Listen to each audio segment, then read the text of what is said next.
everybody. I was completely blown away last week at the inauguration, listening to Amanda Gorman recite her amazing poem, The Hill We Climb. And I was really touched by the message of the poem.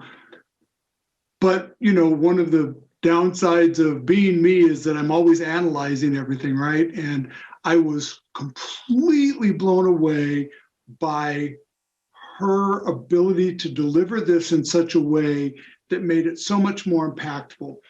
Had that exact same poem been read, you know, by Ben Stein's character that he plays, you know, the monotone kind of a thing, it just wouldn't have had the impact. But watch it. I know you've all seen it, but go back and watch it again.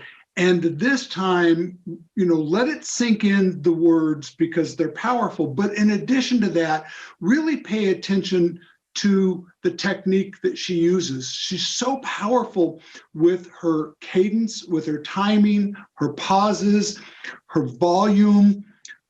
You know, she was reading it, but it never felt like she was reading it, right? I mean, it was the whole thing was just was mind-boggling.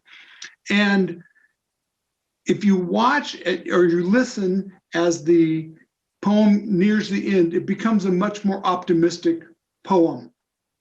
In the beginning, she sort of talks about a lot of the issues, and then she becomes more optimistic. And as she becomes more optimistic, the volume goes up, but slightly, not so you notice it.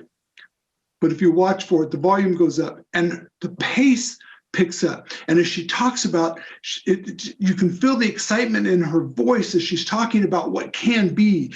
And those are such powerful lessons that I think DJs and masters of ceremony really need to understand. I see DJs who make, you know, the announcement of there's a car in the parking lot with its lights on sounds exactly like here's the first dance for the bride and groom, and which sounds exactly the same as here's the first dance or here's the father-daughter dance, right? But those are very different. You know, father-daughter is a very romantic dance, and I'm sorry, bride and groom is a very romantic dance, and father-daughter is a very sentimental dance.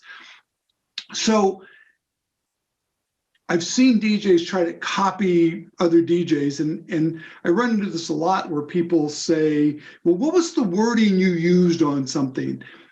But my words aren't going to work for you. Those were her words. If anybody else read those words, it would not likely be as powerful unless they could really channel her emotion. So that's what I want you to do. Go back, watch this, set your politics aside. I mean, we get into this thing of, you know, I disagree with one line of it or something. And so, you know, we discard the whole thing. But watch it as a training exercise and then emulate it. I mean, use that poem and try to emulate it and then record yourself and watch it back. And you're like, wow, I couldn't really do what she could do. But you probably could be just as passionate with your message. That was your truth. And so speak your truth when you are a master of ceremonies. And part of that is acting, right? And becoming the spokesperson for our clients. So congratulations to Amanda Gorman, who did an amazing job. And I hope you all get some use out of it. And now I'm going back, as you can see, I'm going back to the snow. See y'all later.